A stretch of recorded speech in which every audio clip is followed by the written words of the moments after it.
Another problem we see that arises from the theory of the hot Big Bang and the Standard Model is the one of the cosmological horizon. Let's remember the definition of the cosmological horizon. RH, which depends on time, is equal to the expansion factor times the integral over time of the speed of light divided the expansion factor. And it is defined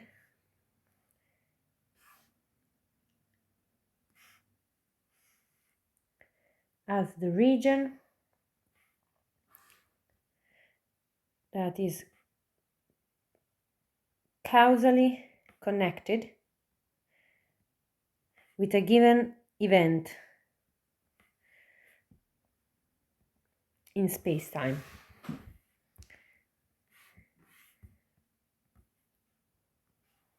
For a universe Einstein de Sitter in the Friedman models, this quantity is finite and it depends over A over A0, 3 to the 1 plus W divided 2, and W depends on the period we're looking at, so if it dominates matter or radiation.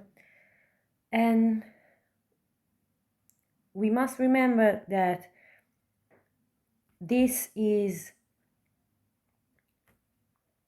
the cosmological horizon, which depends over time, and it must not be confused with the Hubble sphere,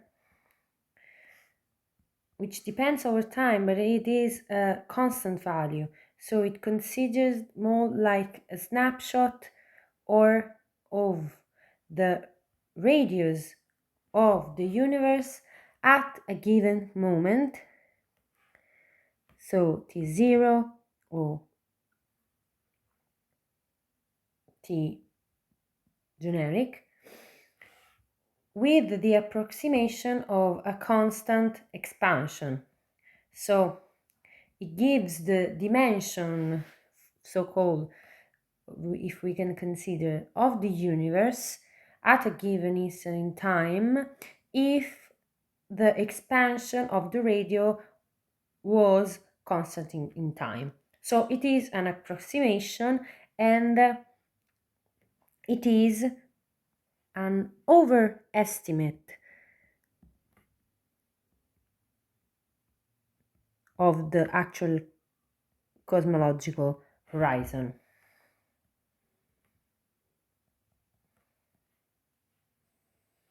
We considered them almost equal for the approximation of Einstein de Sitter models, so the approximation we are considering for the very early stages, very early moments of our universe, which is considered to be a good approximation, the Einstein de Sitter model, for that stage particularly. What we see here is the one of the first evidences of the clash between observations and theory, because we must remember that still the cosmological principle must hold true. So we must have homogeneity and isotropy. And so these must hold within the volume of the Hubble sphere or the cosmological horizon, because that is the volume we have said that has causality within it. So you wouldn't expect and you shouldn't expect causality occurring between particles that are outside this value, outside this region. But what happens is that when we look at the CMB observations, we have a very, very strong homogeneity and isotropy in those observations.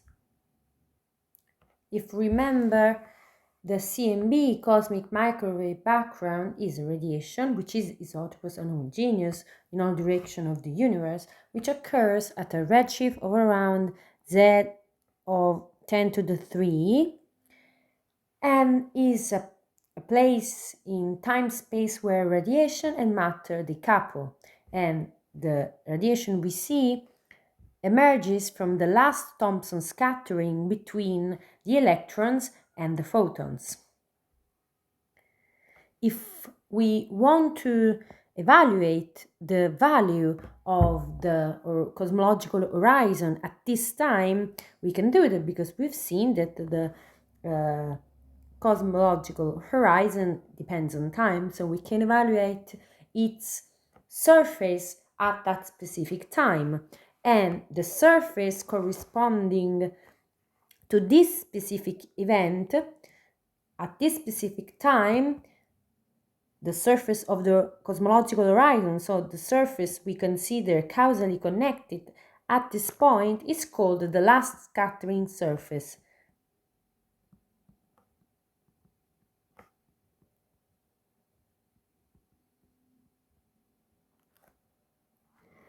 And it's called like this because from this point on, the photons have free path. So its mean free path of the photons is infinite from this point on. And it is why we see this radiation homogeneously and isotropically all around the universe at all different directions, because from this point on, these photons have traveled all the way the universe with mean free path that tends to infinite and haven't scattered since. So we can calculate this value, the last scattering surface radius, as just the light speed times the time interval divided 1 plus the value of redshift we are considering, which is known. So the last scattering surface redshift, as we've seen, is much, much bigger than 1, so we don't consider it. And T0 is much, much bigger than T of Ls, so we do consider. So this approximates to the speed of light times T0, universe at today, divided the redshift of the last scattering surface. We see then the formula, the equation we have seen for the cosmological horizon at a time in which the Friedman model of the Einstein de Sitter can be held accountable for this, so it's good to use that, and we've seen the expression for it, which is actually dependent on redshift.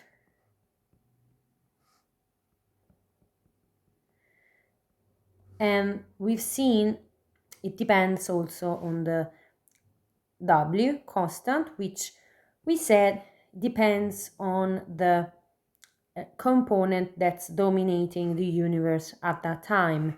In this case, we have a radiative universe, and so W equals 0. So we have the dependence on redshift that goes like minus to the 3 halves.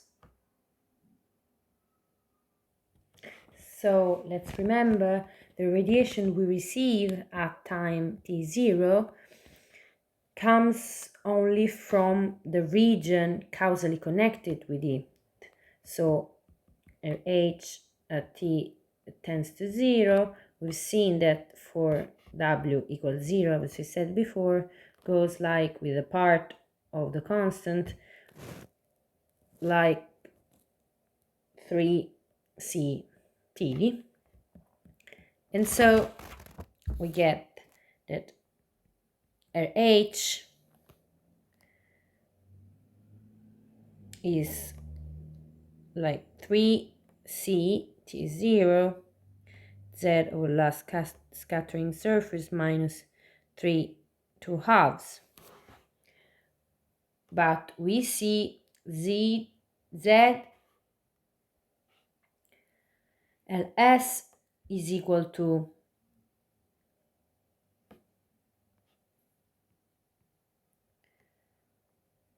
c t0 divided r ls. So this times 3c t0, and so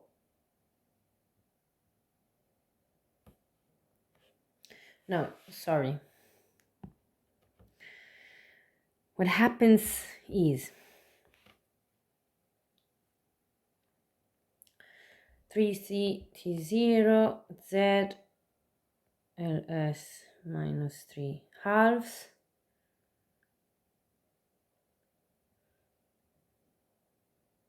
t0 times zls is equal to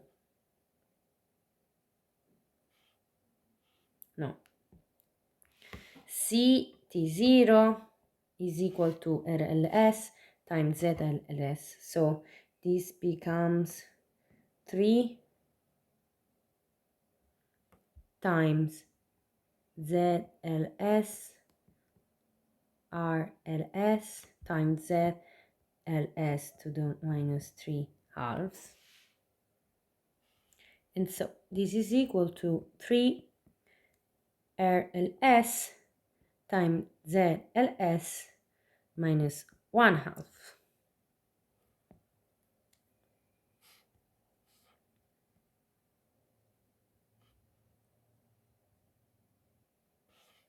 So we have that the cosmological horizon is actually 10 to the minus 1 the radius of the last scattering surface. So we would have that at the time of the last scattering, the CMB would be homogeneous anisotropy on a sphere with radius which is 10 times bigger than that of the cosmological horizon at that time. So we would have that the CMB has managed to be somehow causally connected on a sphere much larger than that of the cosmological horizon, which defines the region of causal connection. So how did it end up being causally connected on such a larger volume than what you would expect given the definition of cosmological horizon? It shouldn't be homogeneous anisotropous on scales bigger than that of the cosmological horizon.